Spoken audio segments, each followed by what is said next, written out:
দর্শন করতে আমার মেয়েকে ভয় আমি তামাক খেতে পলাইছি। তো পলানোর পর উনি স্ত্রী আবার উনি হাজব্যান্ডকে বলছে যে উনি তামাক খেতে পলাইছে। তো পলানোর পরে উনি হাজব্যান্ড আমাকে দেখছে আমি পলাইছি, কিন্তু আমি ওকে দেখিনি।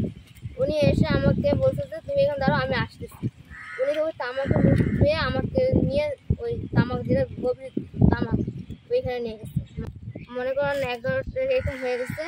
তারপর উনি শুধু আমার সাথে খারাপ কাজ করছে। তার একটা স্ত্রীও আছে, তার 2টা সন্তানও আছে। বলছে যে আমাকে ওখানে বিয়ে করবে আর ওদেরকে এনে ছেড়ে চলে যাবে। তো এরকম বলছে, আমি রাজি হইনি। তারপরেও আমাকে ও ডিস্টার্ব করতো, রাত্রেবেলা আমাকে ডিস্টার্ব করতো। তা আমি বের হতাম না ঘর থেকে, তাও আমাকে ও ডাকতো।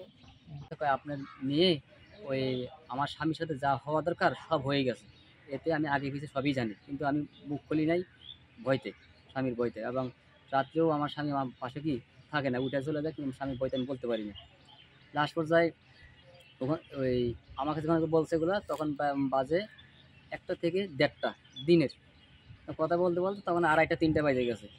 তখন এই কথা মানে যখন আমার মেয়ে শুনতে পায়, উপরে দাঁড়ানো ছিল মেয়ে, মেয়ে মানে ওই শুনতে পাওয়ার পরে মেয়ে মানে আস্তে করে ঘর থেকে সরে গেছে, মানে নিচে নিচে ছিল, বাসার নিচে। ওখান থেকে আমরা তো তামাক চুলা, আমার ওখান থেকে কাজ না করলে তো পেটে ভাত জুটে না। তখন আমি তামাক চুলা লাঠি জ্বালাইতেছি, তামাক শুকাইতেছি। এরপরে মানে আমি ওর আম্মুকে বলতেছি, কি রে দানাতুল কই? কয় তো মনে হয় গরুর কাছে গেছে, একটা ব্রিজ গরু আছে মানে ভাগাফালি, কয় গরুর কাছে গেছে। তখন আমি বলছি ঠিক আছে। তখন মাগরিব হয়ে যায়, তখন মানে বললাম কই জানাতুল আসে না। তো আমার ছেলে গেছে ওখানে, যাই দেখে মানে গরু আছে, জানাতুল ওখানে কি নাই। তারপরে মানে ওই যখন খোঁজাখুঁজি করতেছি সন্ধ্যার পরে, মানে ওই যে যে ছেলের সাথে মানে ইয়া হয়েছে, মানে সমস্যা হয়েছে, দর্শন হয়েছে আর ওই ছেলে নাকি ওই পারে একটা টিলার উপরে ছিল।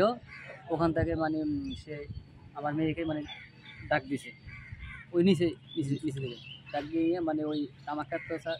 ওই যে মনে করেন যে ওই গাছ, উঁচা উঁচা গাছ ওখানে স্যার মানে দেখা যায় না, অনেক বড় বড় গাছ। তো একজন দুজন লোক যদি হাইটা যায়, একজন উপরে একজন দাঁড়ায়, তাও দেখা যাবে না। এখন আমরা যখন রাত্রে হইহল্লা করতেছি, তখন ওই মহিলার যে শ্বশুর সে বলতেছে যে চুপ করে থাকো, আমি এটা দেখতেছি, আমি সমস্যার সমাধান আমি করবো, আমি যখন আসছি এখানে সমস্যা নেই। তখন রাত্রে অনেক চিল্লাফাল্লা করে ঘোরাফেরা করে আমার বাবা মা আত্মীয় স্বজন সবাই খোঁজাখুঁজি করলাম, কিন্তু পাই নেই মেয়ে। তো আটক করছে, এরা বলছে যে আমরা দেখে এটা আমরা সমাধান দেবো, সমাধান দিই, তুমি মামলা করতে যায় না। তারপরে আমার এই 1 ঘন্টা 2 ঘন্টা পরে কত 2 লাখ 1.5 লাখ, তারপরে 20 শতক জমি, তারপরে এটা দেবে ওটা দেবে, মানে এরকম আমাকে সময় নষ্ট করে আমাকে মানে ব্যর্থ করে দেবে। তো লাস্ট আমি চিন্তা করলাম এটা আমার সমস্যা, কারণ আমার মেয়েকে বাঁচাইতে হবে। লাস্ট আমার মেয়েকে নিয়ে আমি সরাসরি থানা আন্ডারে উপস্থিত হই।